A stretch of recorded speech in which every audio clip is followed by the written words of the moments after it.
The government-owned Australia Post is the country's largest delivery network.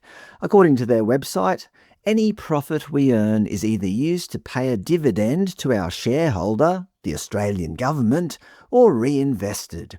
Naturally, being a government-owned outfit, as one look at their homepage photo confirms, the primary goal is to be as woke as possible. Orange hair and brown skin. I know, it's subtle as a sledgehammer. And of course, as a delivery company in modern Australia, they have electric vehicles. Mind you, they can't just have them. They have to hold press conferences to announce that they have them.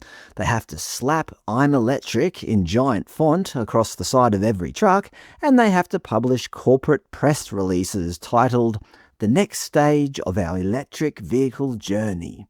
Because, as any proud EV owner will tell you, simply driving an EV isn't enough. You have to make sure every poor soul on the highway is thoroughly aware of your moral superiority.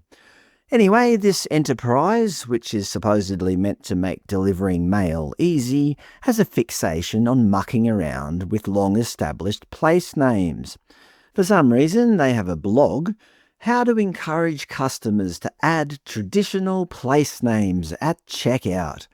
What counts as a traditional place name? Brisbane? Sydney? Melbourne?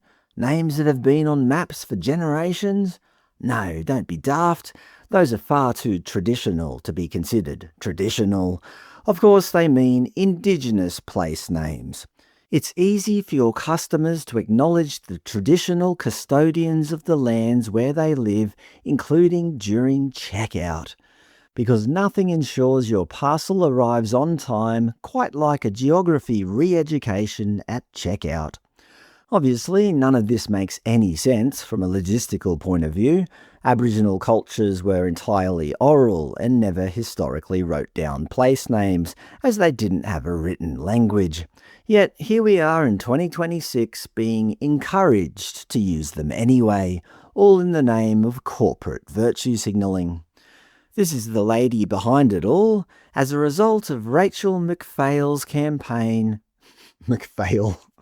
Australia Post updated the addressing guidelines to include traditional place names. Ms. McPhail discovered her Aboriginal heritage when she turned 32. Thanks to her campaign, we now have an acknowledgement of country and a dedicated traditional place name field right in the address panel. They even provide an example so you'll never be confused again. Rachel McPhail, Wiradjuri country, 70 Example Street, Coolamon, New South Wales 2071. See, piece of cake, though I'm sure the automated sorter at the mail centre will be slightly confused when it sees 2071, which is Killara in Sydney, assigned to Coolamon, which is actually 2701. But who cares if the parcel ends up in the wrong town, as long as it gets there with the correct level of cultural enlightenment. Naturally, they also have a reconciliation action plan. Despite Australians overwhelmingly voting down the Indigenous voice referendum back in 2023, Australia Post decided to implement their own version anyway, pledging to amplify Indigenous voices. The report is packed with the standard collection of artwork and acknowledgements of country, plus a lovely shot of Chief Executive Officer Paul Graham blowing smoke. Participating in a traditional smoking ceremony. Interestingly, their own tooltip labels the image "photo showing a smoking ceremony," which feels a bit uncalled for. I mean, he might be a corporate CEO, but calling the man a ceremony is just plain rude. Obviously, Mr. Graham's first order of business is the obligatory acknowledgement of country. In fact, anyone on the executive team who isn't Aboriginal, such as Executive General Manager Sue Davies, has to deliver the exact same cut-and-paste acknowledgement, to prove how deeply respectful they are. Why settle for a single acknowledgement of country when you can just repeat it on loop forever? Of course, you'll see their renaming efforts throughout the media because that's what it's all about, right? Showing everyone how virtuous you are. This piece in the National Indigenous Times talks about the grand opening of a processing facility in Perth named Borna Wanking Mia, which apparently translates to home of the message stick. You know, because when your express parcel is running late, it's comforting to know it's being handled by pre-industrial wooden stick technology. These names are even used in the tracking updates, as sent in by a viewer. Luckily, they put Perth in brackets next to it, otherwise you'd be left Googling ancient dialects just to figure out if your mail was still in Western Australia. Australia Post unveiled its largest parcel hub in Brisbane earlier this year, and what's its official name? The Brisbane Processing Centre? Don't be silly, it's Mookin Yabba. As sent in by a viewer, this is already appearing on live tracking screens, and wouldn't you know it, it translates to a person's name followed by, you guessed it, message stick. That's right, another message stick.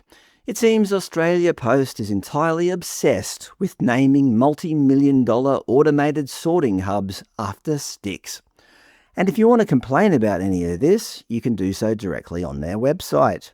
Naturally, Australia Post provides their complaints guide in multiple foreign languages: Mandarin, Cantonese, Punjabi, and Vietnamese, just to name a few. Interestingly, there isn't a single Indigenous Australian language on the list, despite names like Borna Wankini Mia and Mookin Yabba being plastered across our tracking updates. It seems a bit hypocritical to encourage us to use written Indigenous names while offering zero official complaint support in those very same languages. What if an Indigenous speaker wants to lodge a formal complaint because Australia Post misspelt their local place name? Sorry mate, no guide available in your native tongue. So as you can tell, shoehorning traditional names into the mail system is completely useless for actually delivering post.